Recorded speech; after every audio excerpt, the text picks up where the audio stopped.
Hello there guys, welcome to this week's Rivals. We're on Fortune Island and it's the Kraken, which is the one that goes all the way around the island. It's I'll get into it while I'm talking. It's a road race and we are on S1 class. So Island Rivals Road, and it is this one. And we're on S1, so let's get ourselves in there. I've done this once already, but I had to restart my video, but I'm 28 seconds down off Mad Pixel Pusher, and that is in the back mono. I'm going to stick with that. I had just switched over to this car, give it a go, but I know what's going on with this tune, but that handling is fucking atrocious. So I'm not going to go back to that, but I don't know whether to go with the Stradale or back on the mono. The mono is what I've got my best time on so far, so I'm going to try this, mix it up a little bit. And my time isn't good. I'm close to 30 seconds down, but the only people who have done the bloody race are all the good people. So can I have some of the average drivers do the race, please? So I've got some hope of competing against you. Because at the moment, I'm way off, absolutely way off. And Pixel Pusher's down by a long way off whoever's next. But I'm 30 seconds down on Pixel Pusher. Anyway, let's see what we can do.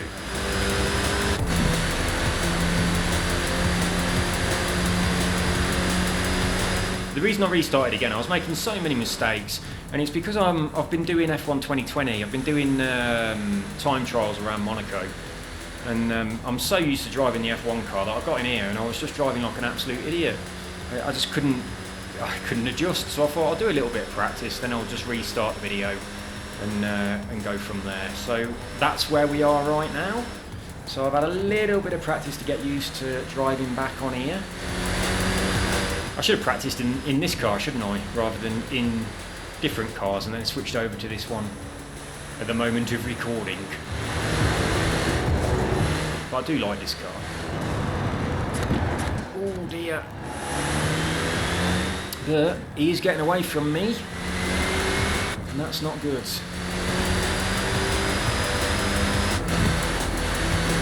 I think I am behind my previous time.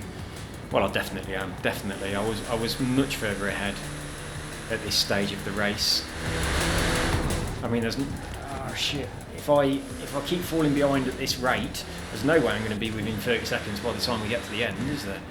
So I'm most certainly behind what I was in the back mono. I have to start pushing a little bit harder. Go on, get around that corner.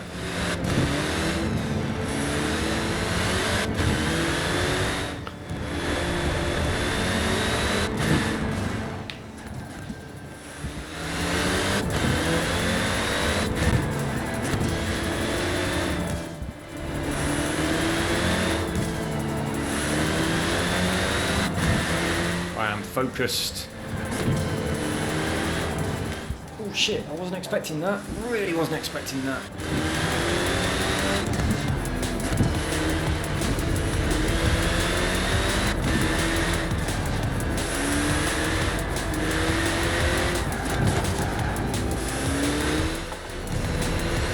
Oh, I can update you on my flight to England. Oh my god, I'm having a right fucking nightmare with this. My original flight to England, that only cost me £250 because I booked it in advance, that was cancelled. So rather than giving me £250 back, which would be nice, I paid them with money that they can spend anywhere. They've refunded me with a voucher that I can only spend on their airline, but their airline has no flights going where I need to go. It has no flights at all. They've all been grounded. So that's no use. So I've now got a voucher for their airline, which is completely useless. So I've had to book another flight. So I spent hours looking for another flight. All of the travel agents were saying, yeah, here's some flights for you, here's loads to choose from. But when you went to the actual airlines, all of those flights had been cancelled, but not updated on the travel agents' websites. So I had to go to each individual airline and check the availability. And I finally found a flight through KLM, a Dutch airline, flying out of Colombia into Holland, and then a 50-minute transfer and then flying to London. And it arrived at London at about 4 o'clock in the afternoon. Pretty damn good. I thought that's alright, so I booked that one. And you know when the little thing spins round saying processing credit card, please wait? Well, I was on that screen, and then it went, your payment has been processed. And then directly underneath that, it said, your flight has been cancelled. The flight had been cancelled before I even selected it. So I wasn't happy, as you can imagine. They just sold me a flight that wasn't even available. So I asked for a refund so I could find a flight somewhere else. Now I have found quite a few flights from various different airlines, but that just happened to be the best one. But the second best one was with Air France, flying to Paris, and then a 1 hour stopover in Paris, and then a flight to London. So I thought, well, I'll get my money back and I'll do that one. So I tried to get a refund. Refunds take 90 days, right? In 15 days, I need to leave Colombia, otherwise I'm here illegally because my visa will have expired. So I can't wait 90 days to get my money back, spend it on a different flight. So my only alternative is to be locked in to whatever KLM can give me. So they can't give me a refund for 3 months, which is absolute bollocks. So instead, they've given me an alternative flight. Now the flight I've got now, it takes 12 hours to get from Bogota to Amsterdam, and then I've got to wait for 10 hours in Amsterdam, and then I've got a flight for 2 hours into London. But now I arrive in London at 9 o'clock at night. Now bearing in mind that we've got COVID going on, I can't imagine that I'm going to be landing at Heathrow and getting out of the airport very quickly. I've got a Heathrow Express train already booked, but if it's gone 11 o'clock, that's no use. And also, I had a train. My Heathrow Express is for any time on that day, so I had got it for the afternoon, but it will be fine up until 11 o'clock. But I've got train tickets booked up to where my mum lives for later on that day, which now I've obviously missed that train now, because I don't land until after that train has gone. Ooh, that was close. So I've lost out on that train. It's a non-refundable ticket, but there are no trains out of London at that time of night by the time I've managed to get out of the airport. So now I've got to bloody book a hotel room in London and stop in London on the day that I arrive because I can't get a train until the next day. So I've gone from paying £250 for a direct flight to London that lands in the afternoon and then a nice cheap train up to the Midlands the same day to spending £600 on a flight that takes 24 hours in total, and I'm going to go for a flying lap. It takes 24 hours, and when I get to London, it's such a shit time of day to arrive at London that I've got to book a bloody hotel and stay there for the night, and then get a train the next day. What a load of shit. I'm not impressed. But I tell you what, Colombia has said that all flights to Europe have been cancelled. Holland's in Europe. So they haven't said anything about my flight being cancelled.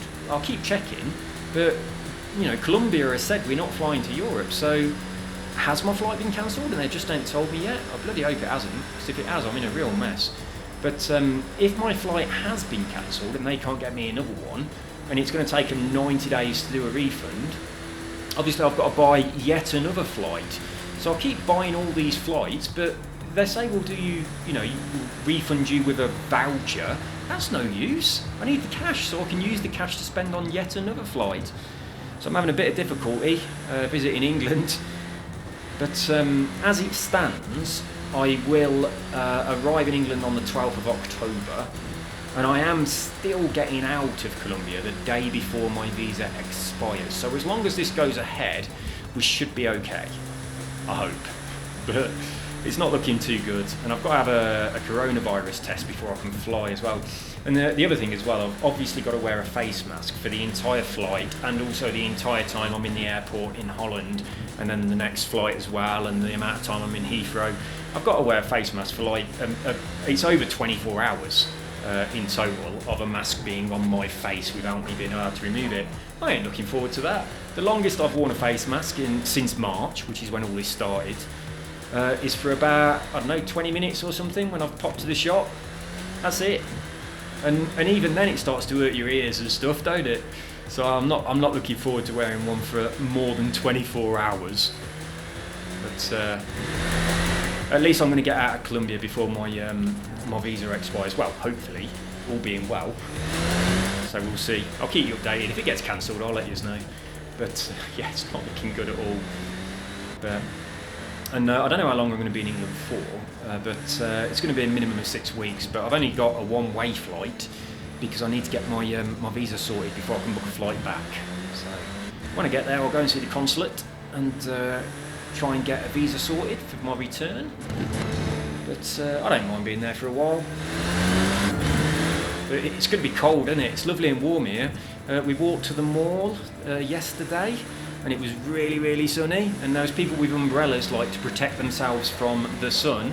And I was thinking, when I arrive in England, it ain't going to be like this. So I'm not looking forward to the cold. I've got quite used to being nice and warm.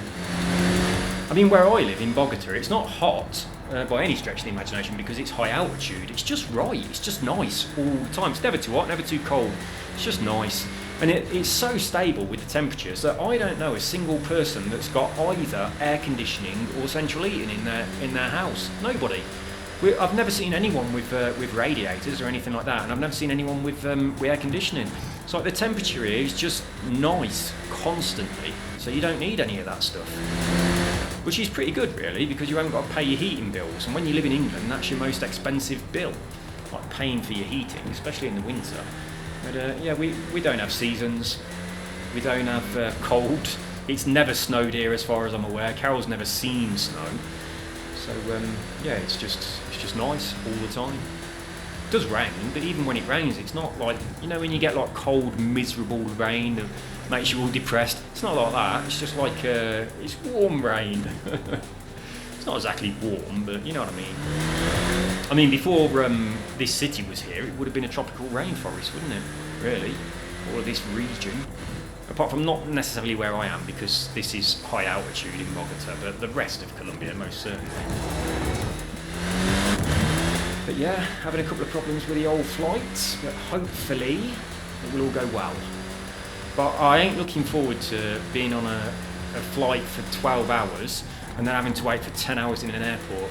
Right, the last time that I thought I was being really,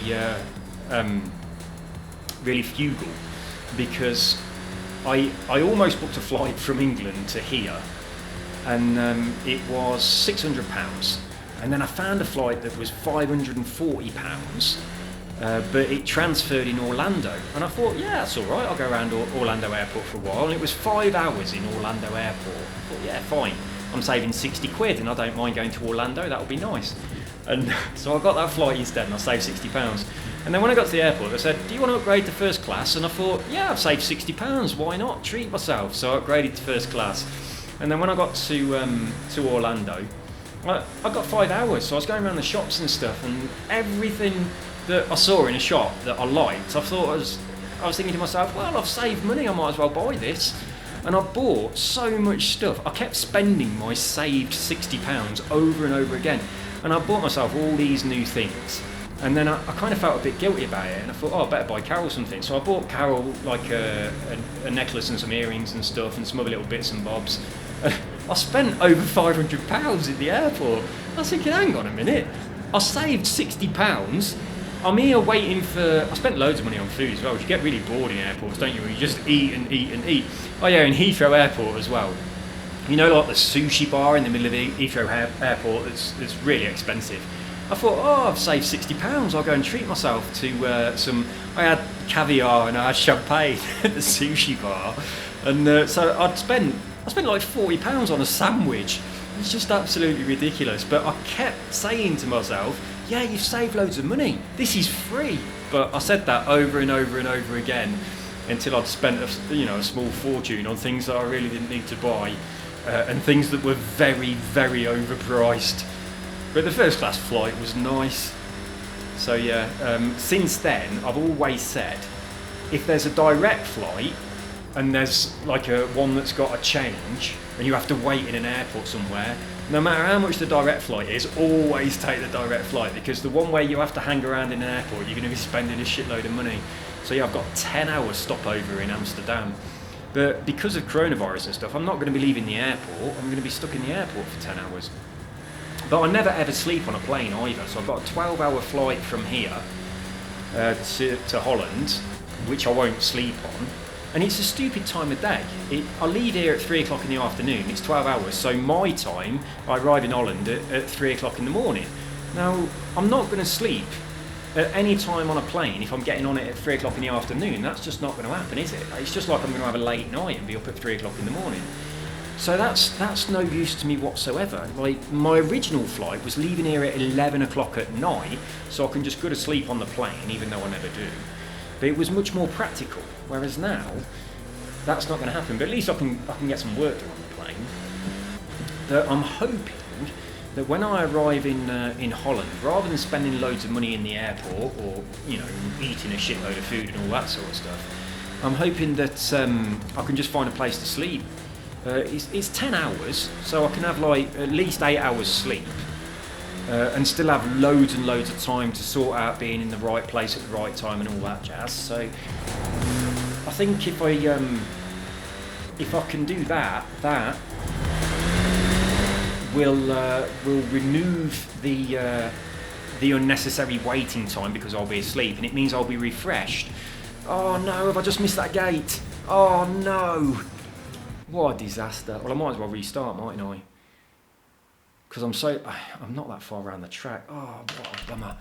It's going quite well though, isn't it? I'm going to do another couple of laps on this because I really think that I can get it. Well, I don't think I can get him, but I think I can do a lot better than I am doing.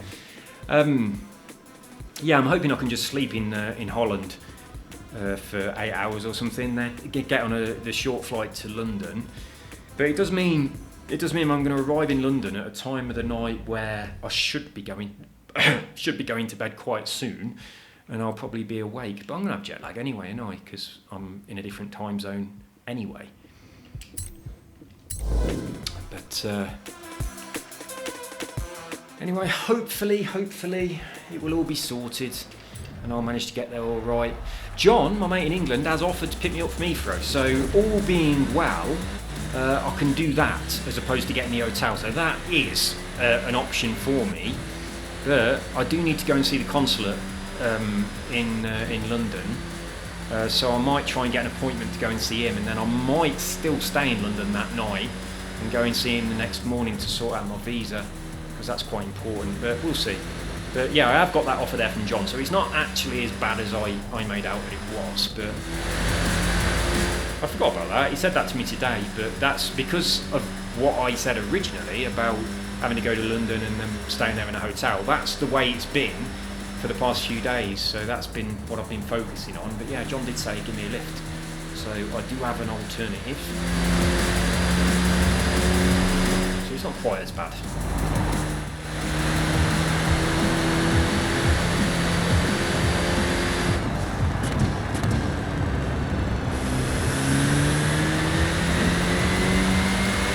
Dodgy through there.